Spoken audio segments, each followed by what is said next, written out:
오늘이 계면연 하한가 기도 입제일이고 선방에 죽빗소리가 곡사봉에 드디어 울리기 시작하여 합니다. 여러분도 보셨지만은 서울 강남권에 사부대종 선방이 이렇게 펼쳐져 있습니다. 이번 차례는 성철 스님을 오랫동안 시봉했고 해인 강원을 나오시고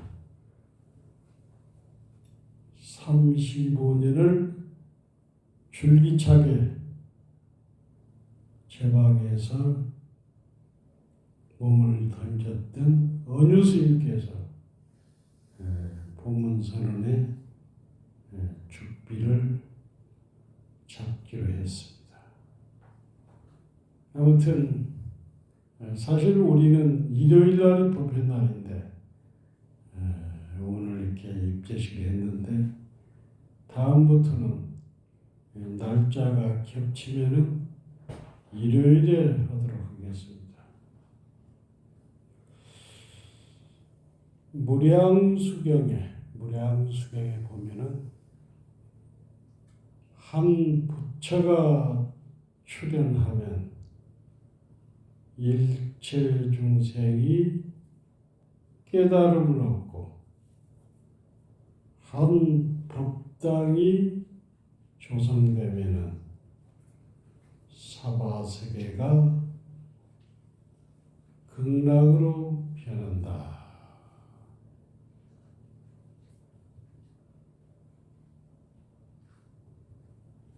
역사는 현재의 거울이고 미래의 나침반이다. 오늘은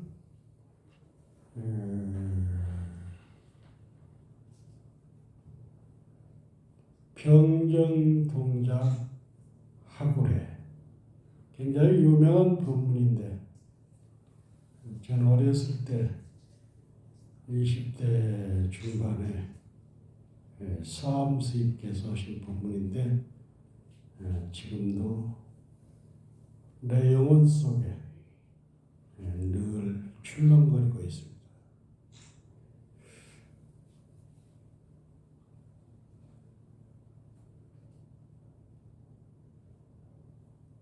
현칙 스님이 법안 문익 스님 문화에서 공부할 때 현칙 스님이 지금 같으면은 원주를 본 거야. 3년을 원주를 보면서 조실 스님에게 입시를 않고 한 번도 법을 묻지 않는 거예요. 그래서 하루는 조실 스님이 불러서 모든 사람들이 나한테 법을 물어오는데 너는 어찌하여 3년 동안 나한테 살면서 법을 묻지 않느냐 하니까 스님, 조실, 나는 옛날에 청림 스님을 모시고 살 때 이미 한 소식을 했습니다. 그래서 물을 것이 없습니다. 그러면 네가 깨달았다는 내용을 한번 얘기를 해라. 그러니까 이렇게 얘기를 해. 현칙 스님이 병정동자 내구화. 병정이라는 게 이게 주역에서 봤을 때는 불을 얘기하거든. 불을. 동자가 불을 들고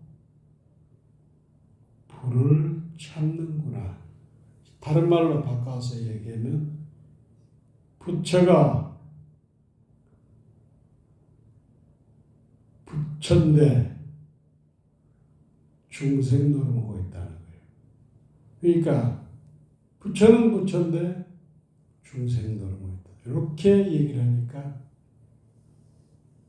법안 스님이 활 하면서 네 공부는 잘못됐다. 새로 시작한다.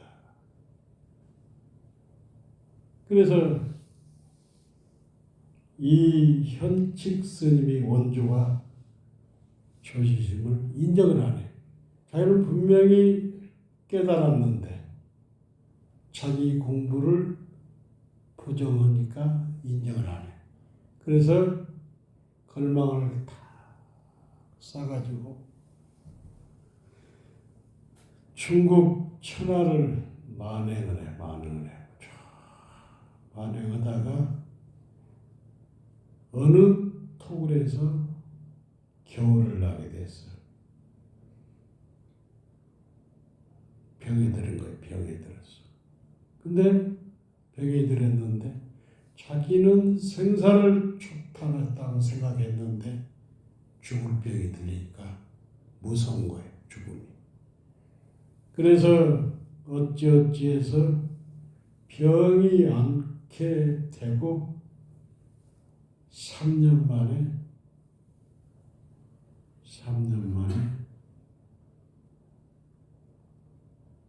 법안 문익스님을 찾아간 거예요. 찾아가니까 법안 스님 그렇게 좋아해. 그러면서 지난날 제 공부가 덜 됐으면 참여를 해. 그러면서 스님께서 한 말씀 해 주십시오. 이렇게 하니까 법안 스님이 이렇게 대답을 해. 병정동자 내구하라.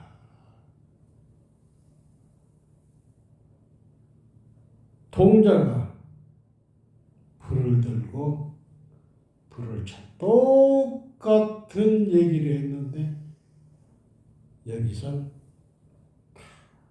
그러니까 자기가 죽을 병이 걸려서 자기 공부가 덜 되었다는 알고 계속 공부를 하다 보니까 그 말에 똑같은 말에 확철되고 나가는 거예요. 그래서 법안문익 스님 이어서 현칙 스님이 그 법을 펴니다.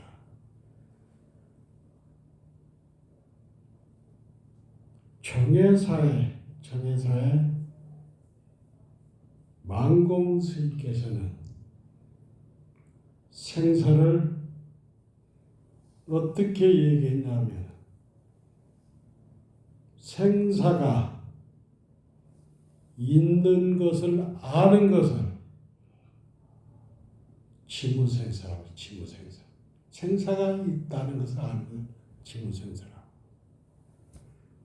생사와 계합되는 것, 생사와 나와 계합되는 것을 계무생사라고 하고, 생사를 체험하는 것을 분명히 이렇게 죽음이 있구나 이것을 체험하는 것을 채무생사라고 하고, 또 생사를 마음대로 죽고 사는 것을 마음대로 자유자재로 쓰는 것을 용무생사라 했단 말이에요. 그래서 진짜 깨달음은 용무생사가 되었다. 이것은 서장에서 대스님은 신득이라 했다. 신득. 믿음이 확 충만해서 부처가 자유자재로 어떤 것을 해도 걸리지 않는 것은 신득이다. 우리가 남대문을 한악산을 올라간다면 서울대 공대로에서는 가장 빠릅니다. 올라갈 수가 있습니다. 근데 진짜로 간악산을 올라간 사람은 간악산에 올라가든 안 가든 주물떡주물떡 해야 합니다. 그런 사람이야말로 간악산이라고 할 수 있는 거예요. 그래서 우리 깨달음이 알고 체험하고 개합하는 데 있는 것이 아니라 생사를 자유자도 죽기도 하고 살리기도 했을 때 깨달음은 가히 실천했다고 볼 수가 있습니다. 제가 1984년도에 쌍계사에서 결제한 적이 있어요. 그때 고산스님이 안 오셔가지고 선원장 스님이 종안노 스님, 종안노 스님은 평생을 일종시하고 90에 창작을 하면서 자탈인망을 태안사에 됐습니다. 종안 스님이 출가 전에 하함사, 갑사에서 불목을 했는데 이 스님이 도광스님한테 출가를 해가지고 출가 10년 만에 지리산 묘양대에서 생식하고 살 때인데 출가 전에 두 아들이 있었어요. 늦가을, 초겨울. 두 어린 아들이 하나는 초등학교 5학년이고 하나는 중학교 1학년인데 하함사에서 아버지를 만나기 위해서 12km 묘양대를 올라가는 거예요. 묘양대를 올라갈 때 하함사에 많은 스님들이 도광스님이나 여러 스님들이 깊은 산에는 눈이 많이 오니까 올라가지 말라고 말렸는데 애들이 올라간 거예요. 근데 그날쯤에 눈이 많이 왔는데 눈 속에서 애들이 묘양대를 찾을 수가 없어요. 그래서 묘양대를 200m 눈앞에 두고 두 형제가 부둥켜 안고 어림이 돼가지고 죽었지요. 그때 종안 스님이 정진하는데 이상한 소리가 들리더래요. 그래도 산매에 들어서 그걸 몰랐는데 아침에 가보니까 두 아들이 다 부둥켜 안고 그래서 이제 이 스님이 아들의 죽음을 통해서 정말 개발심을 한 거예요. 그래가지고 한수식을 한 거예요. 한수식을 한 거예요. 웬만한 것은 물면 다 나와. 경전이 어려운 거 하나도 본 적이 없는데 물으면 탁탁 나와. 그 스님이 법문을 하시더라고. 그러면서 대중한테 이렇게 물어. 본래 청정한데 어찌하여 지리산이 생겼는고? 어찌하여 지리산이 생겼는고? 그때야 우리 아마 젊었으니까 내가 그랬지. 본래가 공입니다. 본래가 공이기 때문에 그렇게 생긴 거 아닙니까? 하고 나와버렸는데 주께서 그러더만 지범수자는 자유스럽게 살아. 돌이켜보니까 더 열심히 더 경치를 받고 공부란 얘기를 그렇게 말씀하신 것 같아요. 근데 나이가 들어가지고 서산 스님의 일화를 보니까 똑같은 말이 아닌데 이 법화가 나와. 서산 스님이 옛날에 가거가 떨어져 가지고 출가해 가지고 가거 시험에 떨어져 출가했는데 문정왕후가 중종의 부인이 경빈이죠. 경빈. 문정왕후가 되지. 문정왕후가 명종이 죽으니까 13살, 중종이 죽으니까 13살 아들을 임금으로 올렸잖아요. 그래서 그 문정왕후가 수렴청정을 했죠. 그러면서 금강산에 있는 허응당 고스님을 보훈사로 초청해 가지고 우리 불교를 부흥시킵시다 해가지고 보훈사에서 제1회 승가고시가 있어요. 승가고시는 뭐냐면 스님들 간부를 뽑는 시험이 있단 말이에요. 근데 그 시험 문제 중에 이 똑같이 비슷한 얘기가 나와. 본래 청정한데 왜 산화돼지가 있는고? 그러니까 서산 스님이 답이 본래 청정호입니다. 본래 청정호입니다.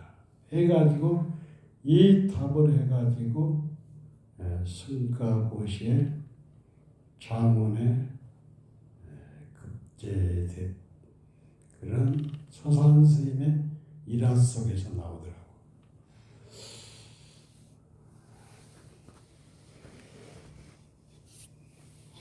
참선을 해도 정견이 있어야 합니다. 정견. 과연 깨달음이 뭐냐? 깨달음의 내용을 알고 정진해야지. 정견이 바르게 서지 않고 참선을 하면은 동으로 가야 하는데 서쪽으로 갈 수가 있단 말이에요. 부처님께서는 6년 고행을 하고 보리소 아래에서 깨달음을 얻었단 말이에요. 그 일성이 뭐냐? 일성이 깨닫고 나서 처음 한 말씀이 기특하구나 일체 중생이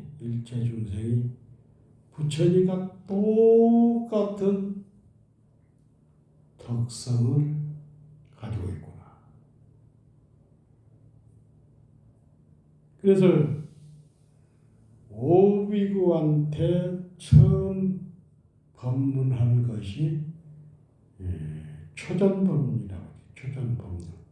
초전법문인데 처음 법을 불렀다고, 처음 법을 했다고 초전법문이라고 했는데 다 얘기를 해서 거기에 가장 중요한 내용이 연기를 보는 자는 열애를 보고 열애를 보는 자는 연기를 본다. 부처님은 연기를 만든 것이 아니라 발견했다는 거예요. 발견했다는 거예요. 그래서 오늘은 교리 시간이 아니니까 내가 간단하게 설명하자면 연기, 공, 무자성은 똑같은 말이란 말이에요. 그래서 내 이 얘기, 연기, 공 얘기를 참 많이 했습니다. 건강경 강의할 때도. 이것은 이 컵은 연기로 이루어졌단 말이에요.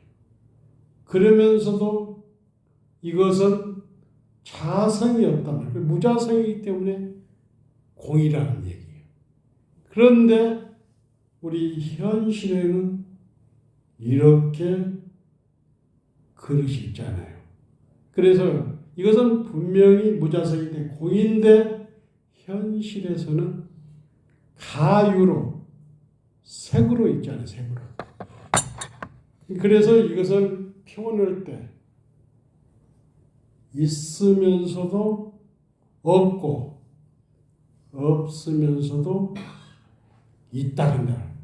그러면 반야신경에서 색불이고 공불이색, 색즉시고. 그래서 색이 공이고 이건 분명히 가위로 있잖아. 색이잖아. 그런데 연기, 무자성, 공이잖아. 색이면서도 공이고 공이면서도 색이잖아요. 그러니까 이것을 줄여서 색이 공이고 공이 색이다. 이 안에는 색과 공이 함께 있단 말이에요. 색 플러스 공, 공 플러스 색은 중도라고 합니다.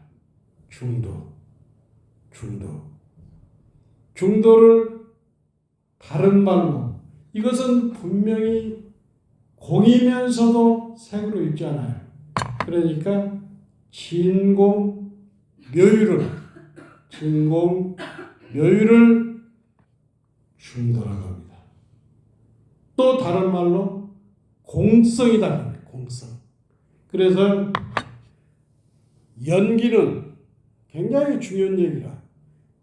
연기, 공, 무자성은 같은 말이라. 거기서 색과 공을 합치는 것을 중도라고 하죠. 중도. 진공묘유. 그래서 중도는 공에 집착해서도 안 되고 공에 집착하는 것은 단견이라고 단견이라고 하고 색에 집착하는 것은 상견이란 말이에요. 공과 색을 양쪽에도 치우치지 않고 있는 것을 중도라. 부처님께서는 연기를 보는 자는 열애를 보고 열애를 보는 자는 연기를 보고 바로 중도를 봤다.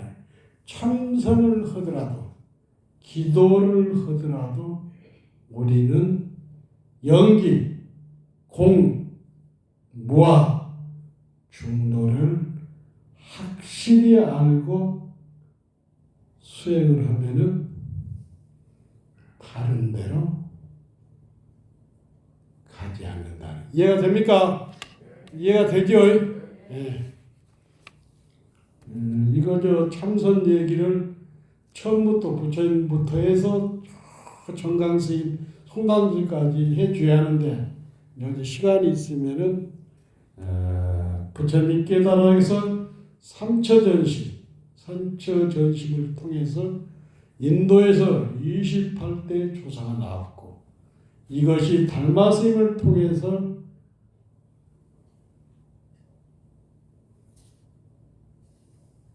달마스님 그 다음에 해가, 승찬, 도신, 오조공인, 육조스님. 육조스님 밑에 또 5분이 있고, 그 다음에 쭉 이런 얘기들은 내일 이루고 배우니까 마무리 잘 하도록 하겠습니다. 그리고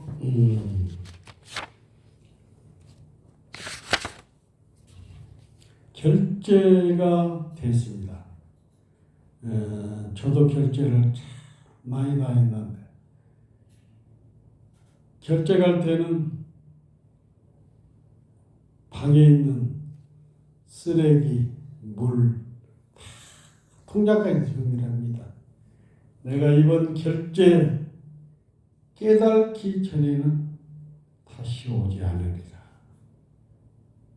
그러면서 죽음을 각오하고 대장문관, 지리산의 문관, 백담사 문관, 고사용문지 눈물겹게 살았던 시절이 그런 시절이 많았습니다. 우리는 다행히 불법을 만났고 또 서울 장안에서 가까운 곳에서 참선법을 깨달음의 길은 많습니다. 연물이나 경전을 보고 또 주력을 하고 통해서 있습니다. 가장 빠른 길이 참선이라고 누누이 말씀. 하두는 의심하기 위해서 하두를 드는 것이 아니라 깨닫기 위해서 하두를 든다. 깨닫지 못하니까 의심을 하는 거예요.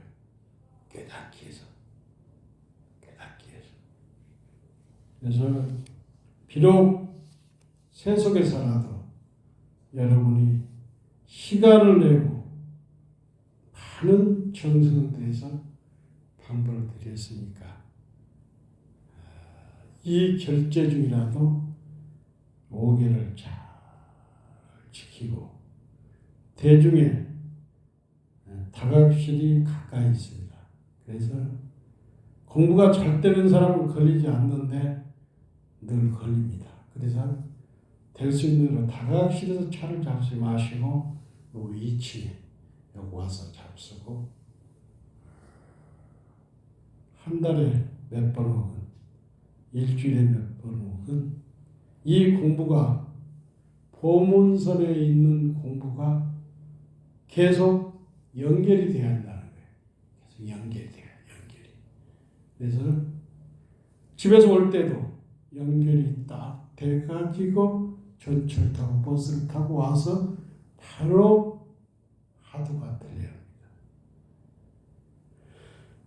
그래서 생각보다는 많은 사람들이 방문 신청을 하고 아마도 해제 중간에는 100여 명 이상이 방문을 오늘도 많이 드렸는데 앞으로는 많이 더 들 겁니다. 그래서 본인이 신심 있고 공부에 열심히 하면 내 삶이 달라집니다. 내 삶이 달라지기 때문에 내 가족이나 내 친구들이 우리 보살은 참선할 때 삶이 달라졌다. 그래서 전도를 안 해도 울림이 있기 때문에 따라오게 돼 있어요. 그래서 이번 한철을 통해서 여러분이 삶이 달라지고 설사 깨달음을 얻었다 해도 용무생사할 정도로 확철대오를 하시기를 다 함께 고대하고 저도 산문 출입을 방송 외에는 산문 출입을 자제하면서 여러분과 함께 정진하도록 하겠습니다. 마지막으로 판거사가 마조 스님에게 묻습니다. 만법과 짜가지 않는 사람이 누구입니까? 그러니까 이 소리를 듣고 마조가 학철되어 오른단 말이에요. 시방통치에 계약항무치 차시선불장 신공급제기 시방이 함께 모여 각각 무위법을 배우네 여인은 부처 뽑는 가거장 마음이 공해서 급제해서 돌아간다.